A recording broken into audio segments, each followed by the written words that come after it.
Hey guys, welcome back to another episode of the Ask a Muso podcast. I'm on location with one of my favourite people in the Sunshine Coast. No, in the music scene, not just the Sunshine Coast. And he's giggling, but he knows it's true. We're all family now. We exchange shoe size. It's a whole thing. But I've got Mick Hughes. I've got the man of many talents, but the man of many bands as well. I've got the Sunny Coast Rude Boys. I've got Cool Britannia. I've got so many other projects you don't even know about yet that are in the works. So Mick, say g'day, mate, and kick us off. Oh, thanks for having me, Bailey. Yeah, it's all a bit of fun. I'm very busy, as you know, but good busy. I enjoy it. I don't think you can be in this game if you don't really enjoy it. Not long term, anyway, because it's too grueling. But no, it's all going really well for us at the moment, and yeah, it's great, man. Well, you said you can't be doing this for not that long without having a bit of love for it. So how long is as long for you? How long have you been doing it for? I have been doing this music thing properly for about 15 years now at this stage. Yeah, okay. Yeah. So where does it all begin for you? Is it a musical family? Is it just a passion? How does it all kick off? Not really, not necessarily, certainly a musical culture. I grew up just outside London, sort of for the sake of the tape, North London, say. Yeah. But to a big Irish family. So we were kind of, culturally, Irish people have that music in their blood, just like a lot of young Aussies will probably know how to surf growing up, and that's their culture. Yep. If you ask most Irish people or people from second generation Irish families, most of them will be able to belt out a song for you or play an instrument to some degree. But it wasn't particularly musical family. I just kind of got into Irish music originally. That's where I started.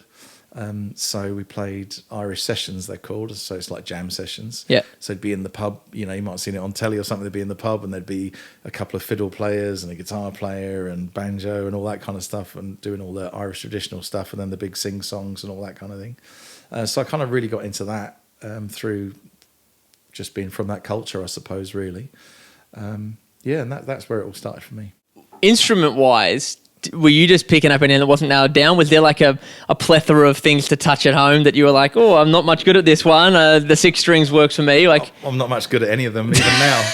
But my sister played guitar. Sure.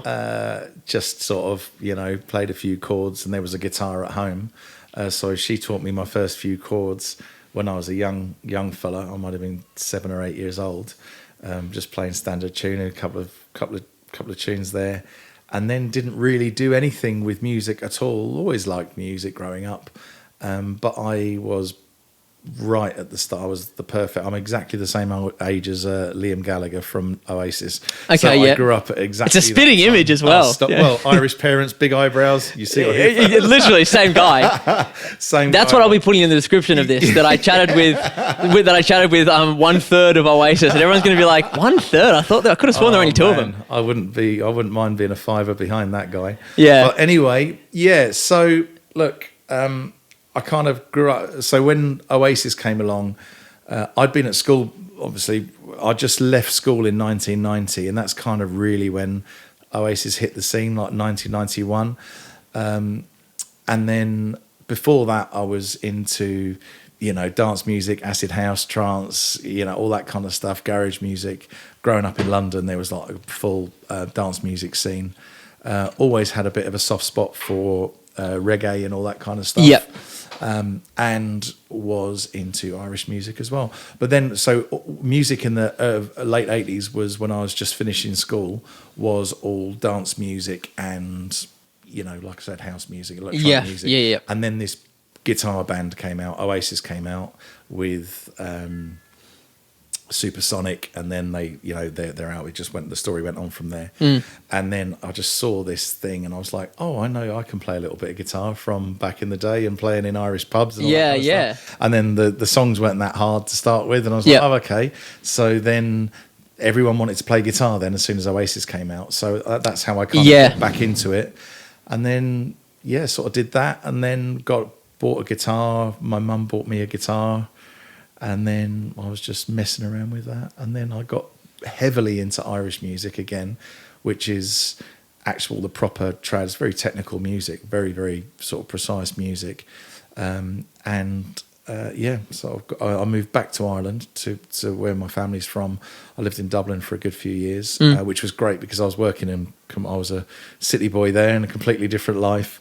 But I had these sort of split life there as well. I was sort of a suit in the day, driving around with the buy, sell and the stripy suit and the flash car. Yeah. And then at night I was playing in these pub sessions with Irish fiddle players and banjo players and learning all this music, which was kind of me grabbing onto my heritage as well. Totally.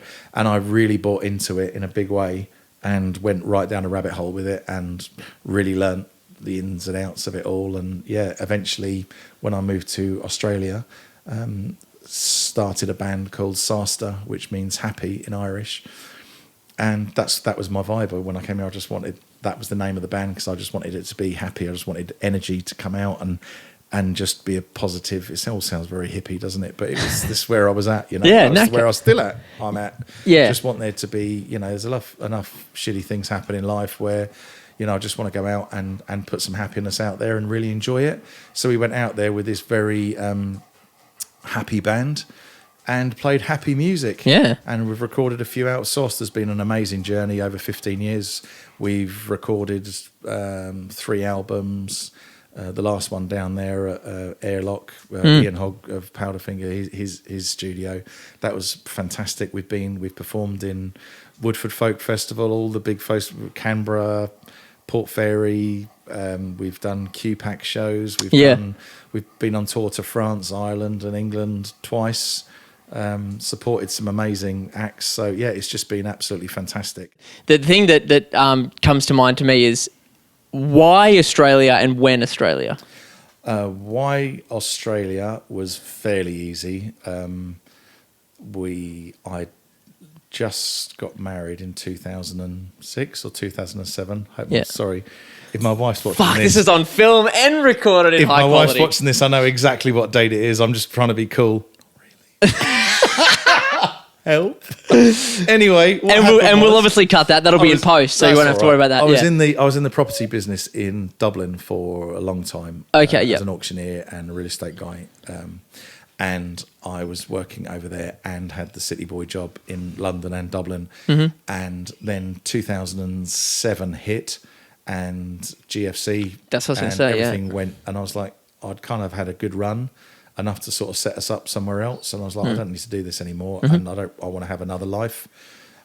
So we thought, well, where are we going to go? So the first plan was to move to Sicily, in Italy, because my wife had worked there, and she speaks fluent Italian, and we were going to go there and all that kind of. I grew up with a load of Italian kids, being an Irish Catholic kid. Yeah. So not that I can speak Italian, but I can understand. I've got pidgin Italian, and I can understand quite a lot of it. Exactly. I grew up with these kids. So it was a logical choice. It was a logical choice. It was nice and warm, a nice thing. It was just the two of us at the time.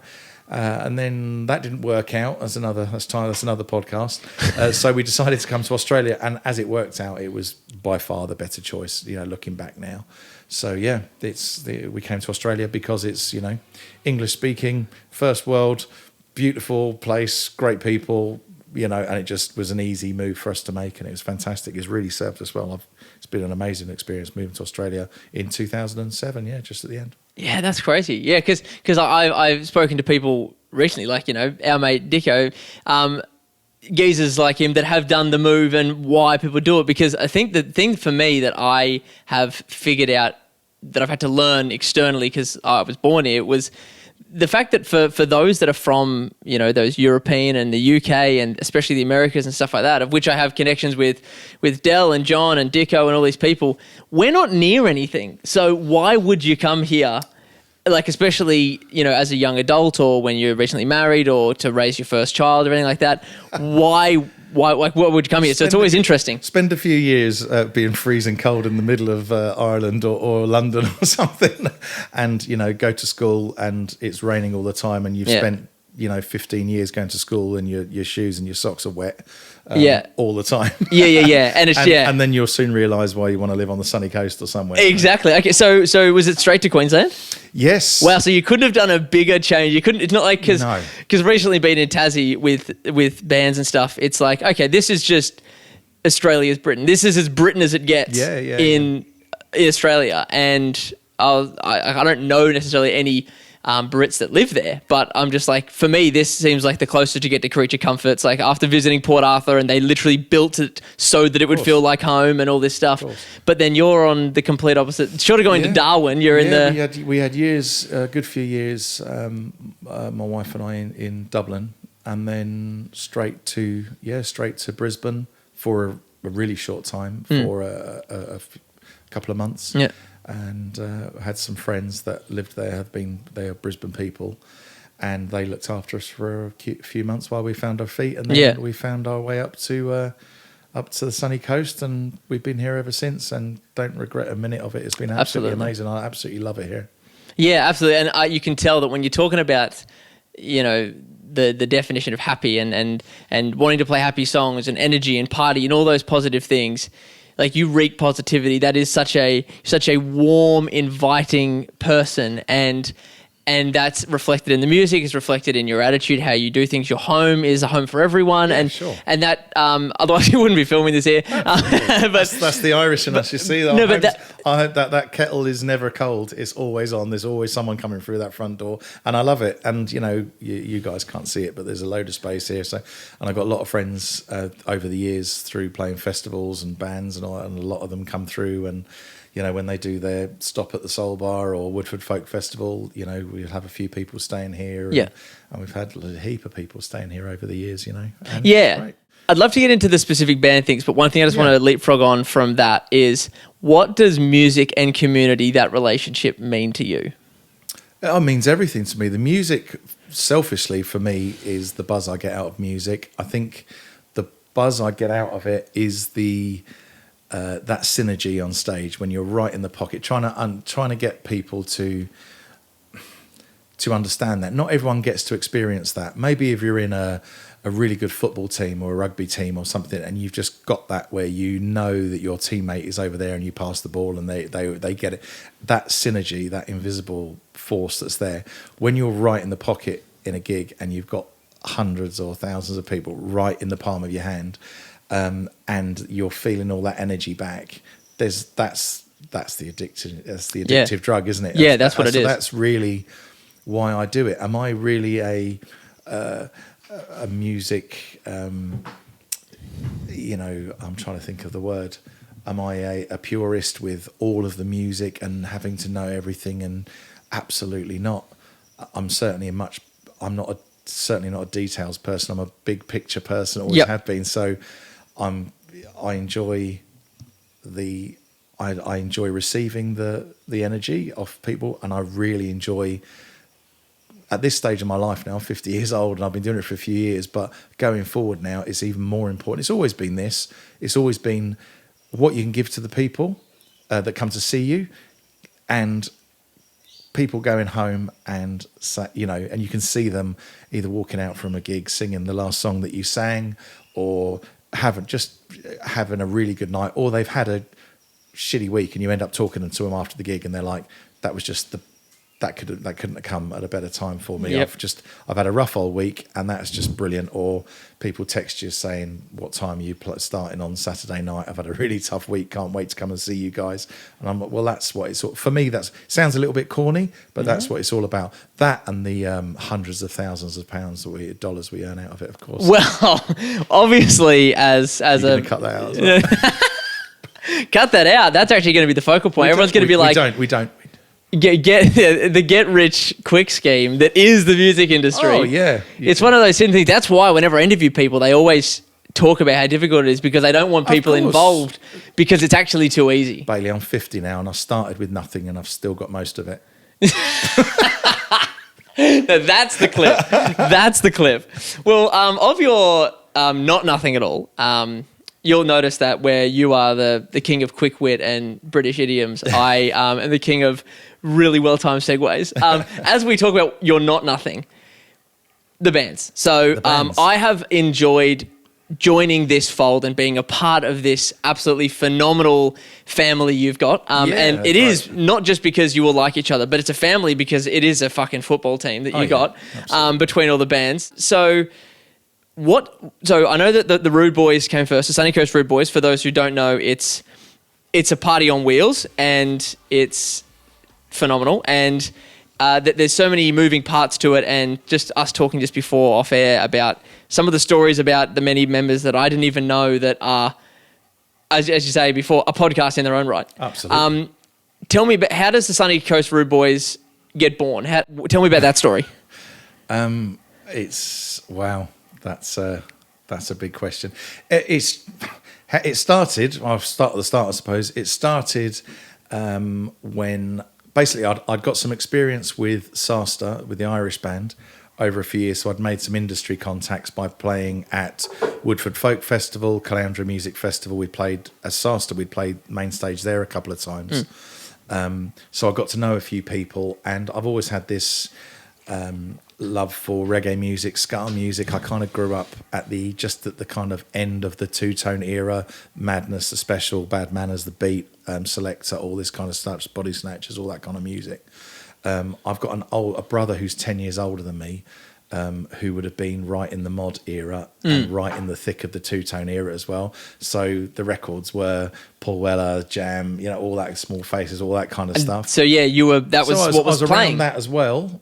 I was around, so that was his music. My parents listened to Irish music and that kind of, so I was in that culture. When they went to the pub back in the day, as a kid, you'd go and play football in the car park with all the other abandoned kids that were, orphan football, yeah, absolutely. So all that kind of stuff. Yeah. So I kind of had this, and then when I was at school, I was in school in London, a real multicultural melting pot. So I was, UB40 were huge at the time, for example, as well. So I had this, and I went to school with a load of Jamaican kids and, Caribbean kids, So all mates of mine. So I kind of got we were all on the same football team. So I went round their houses and, I knew all that stuff. So yeah, after we had a bit of success with SASTA and I started making a few contacts and I had my life underway in Australia, I thought I could do something else because I'm more entrepreneurial than a particularly amazing musician. I'm not that at all. So when I started doing the music thing, I really learnt that side of it. Yeah. The entrepreneurial stuff comes very naturally. So I thought, I'll do something else and maybe we'll do something do some UB40 songs, do some special songs. It'd be a bit of fun. So I'd met a few people in and around the place, the musicians that could play, sort of gathered them together. The Rude Boys' first gigs 10, 12 years ago, when it was, wherever it was now, were kind of 5 or 6 piece band, and we sort of blasted through a few songs and people liked it straight away. And then it just kind of grew from there, just got more and more professional, really. We sort of recorded a few covers, played, we were always for the pub gigs that we were getting booked for locally. When we did some in Caloundra, we did some in Brisbane in the Irish pubs, like O'Malley's when it was in Queen Street, for example. We had such a good following with the Irish band. I said to the venue manager, I've got this other band, and he said, well, stick them on Friday night, because I trusted him and he trusted me. He knew it would be a good thing. So we started doing that, and then we started getting a few people following us there, and then we did the Imperial Hotel 10 years ago, and we're still playing there now. Imperial Hotel in Yamundi, of course, and yeah, it's just grown and lots of hard work. And then some people have come and gone. Pretty much the vast majority of it's been all very happy time, really, considering a band that's been going for over a decade. It's we've had really, really good time. Honestly, you've seen it in action. You can't fake that. It is a big family. We're all very different people from different walks of life. We've got utmost respect for each other. Everyone in that band has got serious chops. Absolutely. We've got a few music teachers in there, which is really helpful when things need to get technical and sorted out very quickly in a studio. We've got people that can speak that language. I've been playing music full time and as a promoter and all that kind of stuff for 15, 20 years nearly, and I can't read music at all. I can't read a note of music, never have done. It's just not something I kind of got into, but it's great when you got people that are, fluent in that world, So, yeah, and we've just gone on to bigger and better things. In the last couple of years, we've really got, we're really starting to get hundreds of people turning up to gigs now. Yeah. And, I've with the promotional side, I've brought some bands over from Ireland to play Irish music with Sastra. I've got some. The most notable one I've had over would have been with the ska stuff is Death of Guitar Pop. Yep. I'm a massive fan of them, and thankfully now a good friend of the band. Yeah. So they've got a couple of top 40 albums in the UK. I brought them over a couple of years ago as a promoter, and then put the Sunny Coast Rude Boys as their support. So we did Sunny Coast, Brisbane, Gold Coast, Melbourne, Adelaide, Sydney gigs with them. So that was fantastic. And now, of course, we're going to head off to.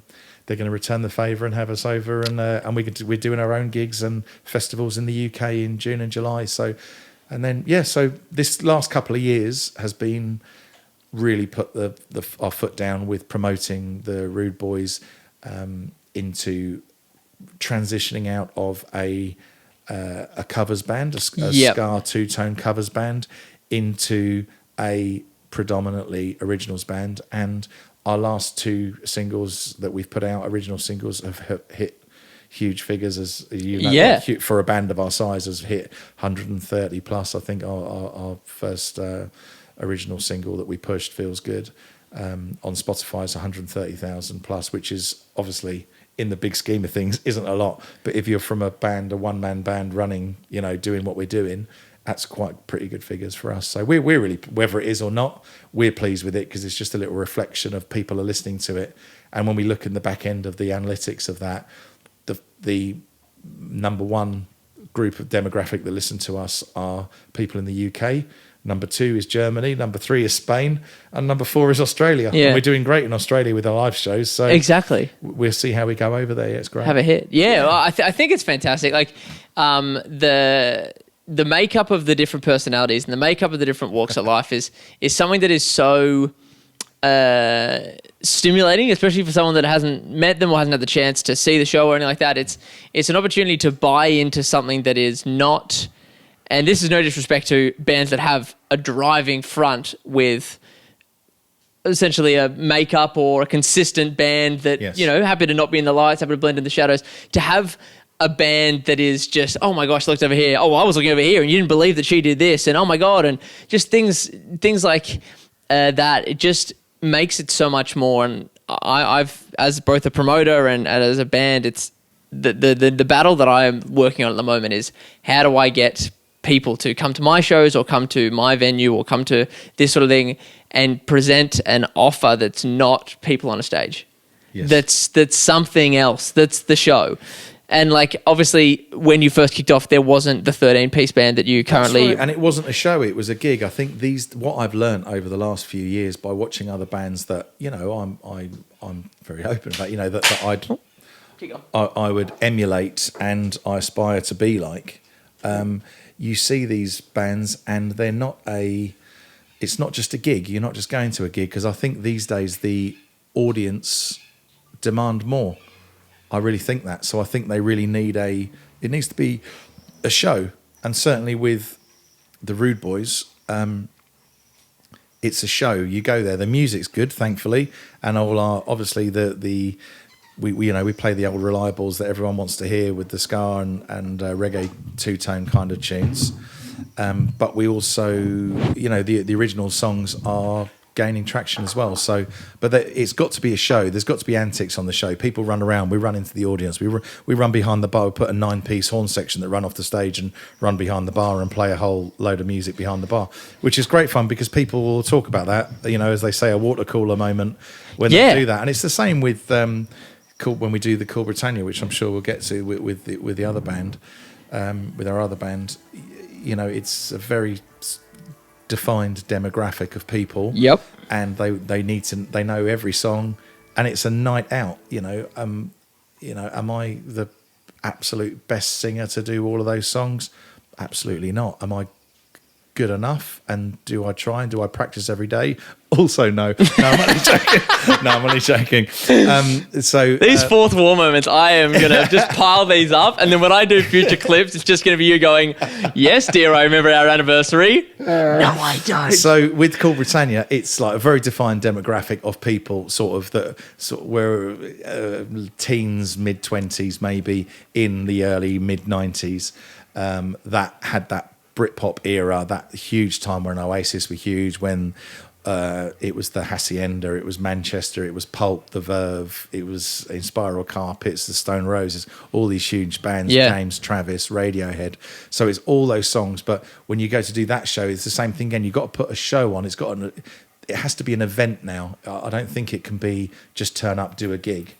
Yeah. You really, for the most part, you can't do it all the time. Well, you can, but it's very, very difficult to do it all the time to make it work. But for the most part, what I try and do with all of the bands is put an event on for people, because it makes it worthwhile them coming out. Absolutely, and I think that is, like I say, I don't know when it changed, but it's definitely a necessity. My era is that's a necessity, especially during that era where there's the 18-year-olds and 19-year-olds that I would like to come and get to my shows, that when they turned 18 and 19, they weren't allowed to go out, so they don't know what it's like. So they either figured out how to not do it and how to get around it, or they did do it and their experience was ruined because they weren't allowed to go certain places and they couldn't hold each other's hands and stuff, and they went, yeah, I can take it or leave it. So how do I get them to come out? And then in the same... There is that. The other thing is everyone's got better.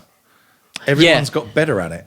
Everyone's with the tech and the availability of your generation being able to go on to YouTube and someone will give you a tutorial on how to play that guitar bit of the song and what key is exactly where.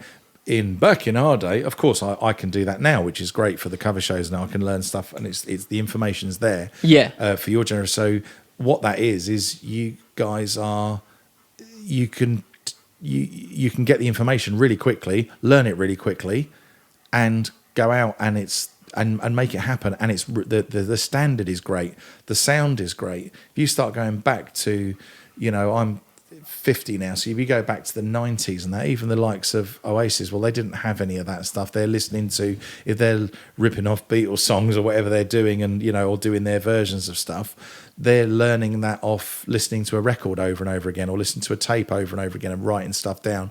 So it's more raw, but the standard, certainly I think anyway, as things, the standard of music and production and everything, there's more production. I'm not saying for a second the talent is better now, because I don't think that's the case. I really don't.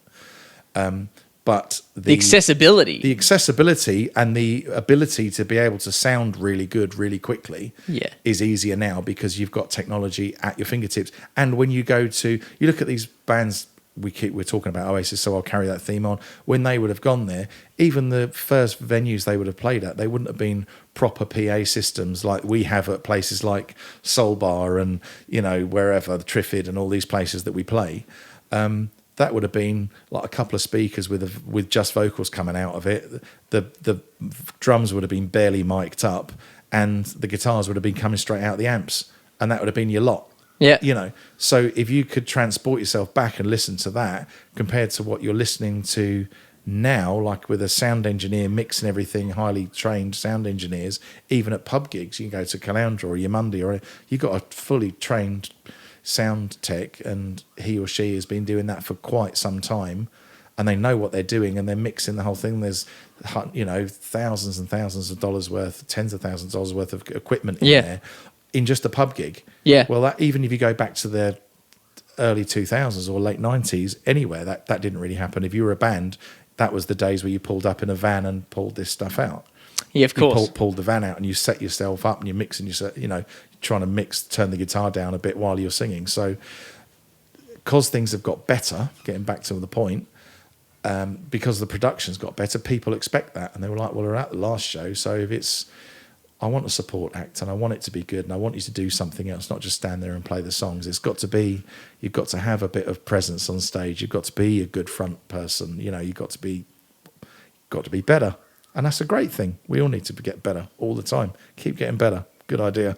No, but it's true though, because otherwise you find yourself in a race to the bottom where it's like, how cheap can I be? How stripped back can I do it? And then suddenly it's like, I don't think you're doing it for the right reasons anymore. And like, I'd love to pick your brain on the transition of when you decided that like you wanted to get into making the Rude Boys an original project that had some like banging covers, rather than oh, we've tried this thing for the first time, but we're just covers band, so don't worry about it. It's not going to happen all the time. Well, within the ska world, I mean, it depends. There's so many different versions of ska. Like very broadly, there's like original ska, which is the old Trojan record stuff, you know, from the sort of 60s, 70s, really. And then you've got the of course reggae was born out of ska. It wasn't the other way around. Of course. So ska was the first kind of genre of that style, and then reggae came out of that. So then there's that era, and then the two-tone wave was the specials and Madness and what have you, and then the third wave would be Mighty Mighty Boss Tones, Less Than Jake, all these kind of newer third wave ska bands. And they all sound kind of, you can see where it's come from, but they sound quite different. Yeah. You know?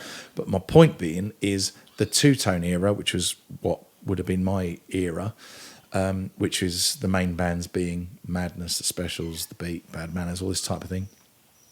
There's a lot of bands in all over the world, but certainly even in Australia, who all do the same thing, including what we were doing the same thing as well, being a really good covers band playing all these songs. Now, the upside of that is everyone comes to the gig. They all know the songs. If you're any good and you sound like the record, they love it. They know all the songs. You're reminded them of their youth. They have a great night out. Can't go wrong. And there's loads of bands out there doing that, and they do a great job, and I've more power to them. Yep. I did exactly the same. I think what I wanted to do after a while was just see how if we could manage to emulate that and do some original music within the Rude Boys. And then we did a few of this, you know, we kind of snuck a few of our own songs into the covers set, and people seemed to like them, and then it grew on from there. So about 5-6 years ago we started writing our own songs, a couple of our own songs, quite sporadically. You know, we weren't really prolific with writing them at all. It was just one or two here and there. Recorded them, and those were our songs. They went really well, and then we've just moved on. And I was just thinking, do you know what, as good as the being a cover band is, I've got no qualms. I'm not a music snob at all with that. I think there's plenty of space in the industry for that, and I'm in a cover band, and Rude Boys was a cover band originally. We've got company there.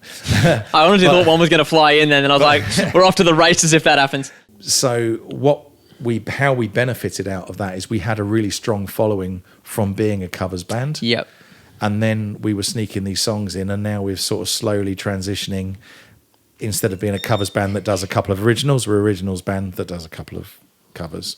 Yeah, which is awesome, because that can be a gap that you can, a hole you can fall into, going, oh, we're going to do this, and then everyone just switches off and goes, no, this is your hole now. This is the pigeonhole we put you in. This is your letterbox. Yeah. And suddenly you go, bollocks. Whereas I like that you've been able to come out with that, because you built that audience, you built that dedication of people who love what you do, and that comes from being better. That comes from being at the level you guys are at, and what you guys bring on the show. So they've already bought into you. They've already bought into Mick's band. They've already bought into the Sunny Coast Rude Boys. They've already bought into what you're doing. So as you go, oh, this is a bit of us, they're like, I already love what us is. Yes. If that's something that's coming straight from you, show me, get me involved. Yeah, we like. There's so much involved, and as you know, in this game, and you know, having a good rapport with venue managers and people who run festivals, and you just do. It's like everything you do. It's not doing one big thing and getting it right straight away. It's doing 1,000 little things correctly. You know, having a good rapport with everyone. Always, you know, good rapport with people that are booking venues, that are booking festivals, with other bands, all that kind of stuff. And and even within the band, I mean, the band itself is made up of the most wonderful people. That, I mean, if nothing else comes out of this band, I've just got great friends out of it. They're just wonderful, wonderful people. I mean, you can't fake that. You see us live or see videos of us or anything. We're having such a laugh, and we've made that family culture. It sounds so corny, but it really is. Yeah. And it's a real culture in that band that's good fun. Everyone's supportive. Everyone's kind of got their role. Yeah. And you know, you've got the ones that, I expect all the horn section, for example, they're all crazy. A lot of them, they run around and jump off speakers and but they're having but you can't, if you're going to do that, you've got to be really enjoying yourself to do that, or you just wouldn't do it, right? Absolutely. It helps that they're really good musicians as well. But the other thing with that as well is as for me running the band, I've got to keep feeding the beast, really. I've got to keep providing opportunities, exciting and fun opportunities for people in the band.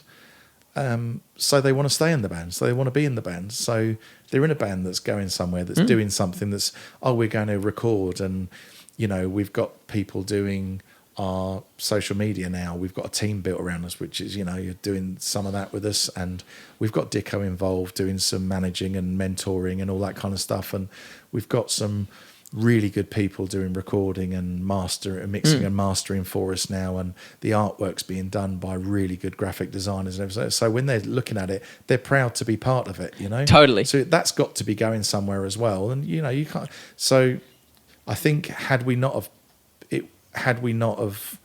I not pushed the band forward for doing this sort of thing, people inevitably will move on, or they drop lose off. interest. And it's got to they've got to be proud to be part of it, and you've got to keep them interested as well, which is luckily we've been able to do, as a crew. But it's such a funny crew when you think about it.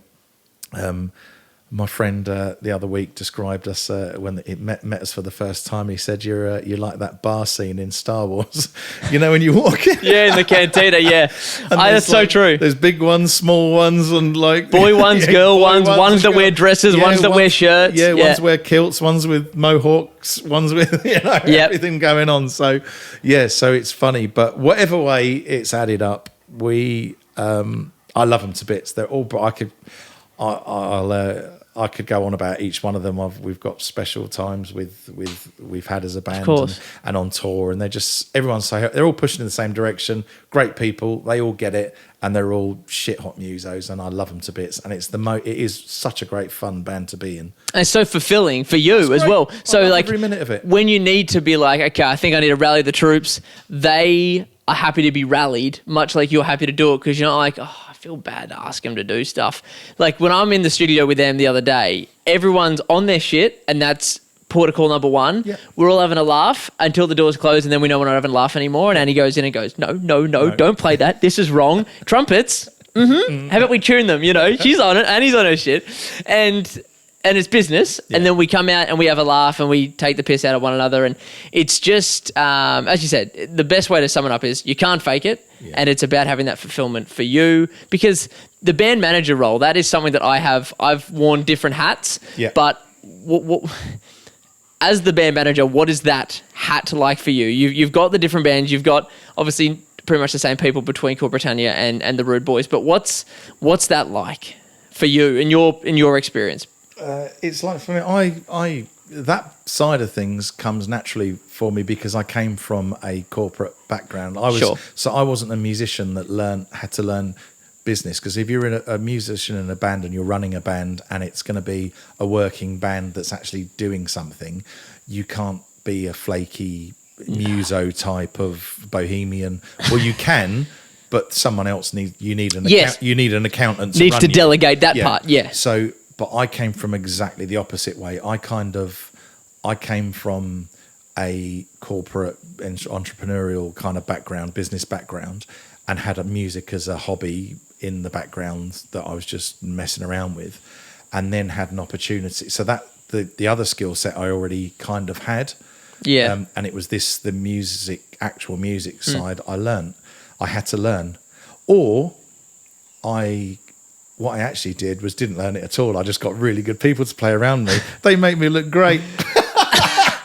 This is an absolute tell-all. This is like a 60 minutes tell-all. You can only release this when I die. This thing.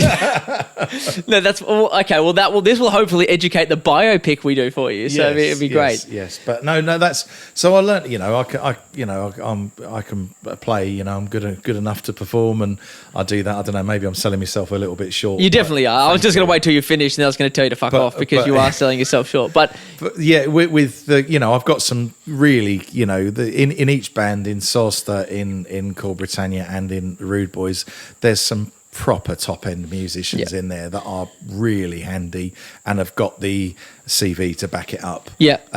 So what I bring to that, so that's what they bring to the party. What I can bring to the party is I can front the thing and I can make it happen. I can make the show happen. I can make the bookings happen. I can organise a tour here. I can make sure that when I do a gig with a band in a really good venue, I can end up getting the other band in there and then the third band in there, and do that. And it's not a contrived thing. It's just something.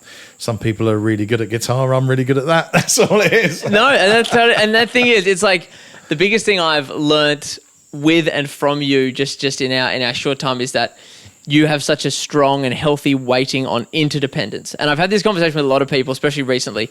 So many people are stuck in the paradigm of independence. I can do it best. If you want something done right, do it yourself. Yeah. And the ceiling they reach is not only quicker, it's made out of 3 mil thick of your best steel on top of each other. It's unbreakable, that ceiling. Yeah. Whereas as soon as we switch to interdependence on what can we do? Oh, of course. What am I good at? Spend the time figuring out what you're good at and what you're not, and then spread that net. It's really important for my little theory on this in life in general, but certainly in business, and certainly I found it in the music business, is you've got to know what you're good at. Everyone knows what they're good at, and I know what I'm good at. And I also think it's really important to know what you're not good at. And if you want to move on, you've got to hand the stuff that you're not good at, particularly good at, because nobody's good at everything. No. You've got to hand that stuff over to somebody who's really good at that.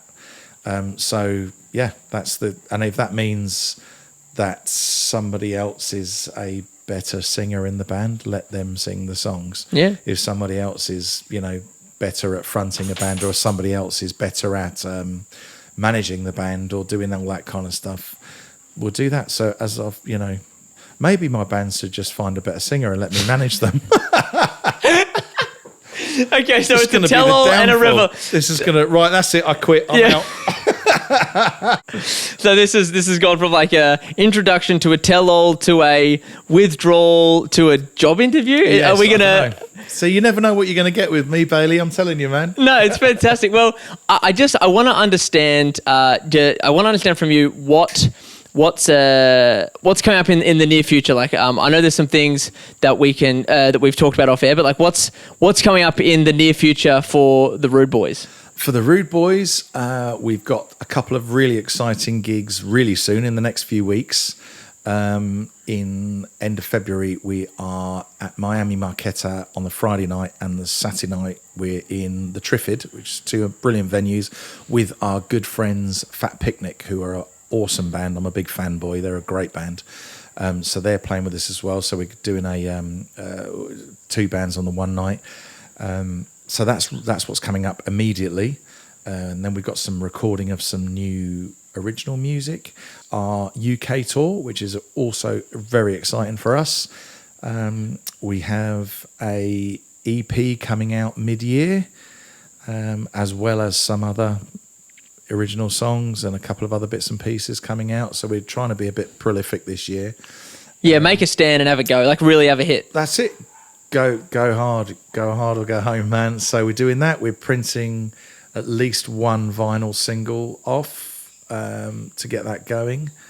And then we're off to tour the Rude Boy Takeover single in Melbourne and Sydney with our friends, with our friend Nicky Bombay is helping us with that. Yep. So that's the end of May.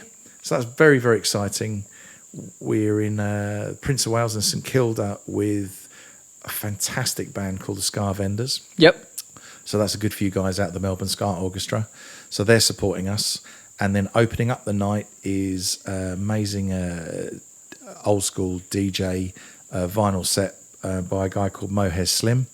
And doing the old school toasting and G-ing the crowd up is Mr. Nicky Bomber himself, our good friend. Yeah. So that's going to be a fantastic individual night. And then we're going to come on at the end and blast everyone out of it. Yeah. And then we fly the next day to Sydney. And then we've got my mate Tom with his band Modus Fire. Tom's also in Subtribe, who are brilliant Sydney reggae yeah. band, awesome band as well. And his own band is fantastic. So he's opening up the night. Nicky's going to do the DJ toaster thing, MC thing. And then we come on there and we'll be very, very tired after our big weekend. So, yes, we're mainly old farts in our band and we've got a couple of spring chickens. And, but there's a good mix of everyone going. It is. No, it's awesome. It's the one thing that I can say that, as someone that's looking at this both in and on, is that the music itself, there are people that really like that music, which is great. But it's a show. It's a show for everyone. Oh, it's a show for everyone. Absolutely, a show for everyone. If you like music in general and having a good time, if you like having a good time, you don't have to be into ska music or be right into that scene to like our music. Certainly, because it is just fun. That's why we kind of tend to do quite well at festivals, because if they put us on for 45 minutes and we can really cherry pick our set, we can do 45 minutes or an hour of absolute bangers one after another, and you can't not like it because it's fun, really. And even if you're not into it, you're like, well, that was fun, but I've kind of... And they're having a great time. I'm into rock music. I'm not really into that, but that was fun. I've got to give them that at least. And if you've got any inkling towards ska, reggae, that party kind of thing, you're definitely going to like it. I'm super excited to help capture the picture, the bigger picture, and all these exciting things that you've got going on and that the Rude Boys got going on. And then there's obviously shows with Cool Britannia, which are all around Queensland stuff, which is fantastic as well. And honestly, I think the big thing that I've taken away from this is that there's so much opportunity if you have all the pieces. And as much as like it's easier said than done, to get all the pieces of, someone who's good at this and someone who's good at that, but it proves that it works if you get all the pieces and that it's worth putting the time into getting all the pieces.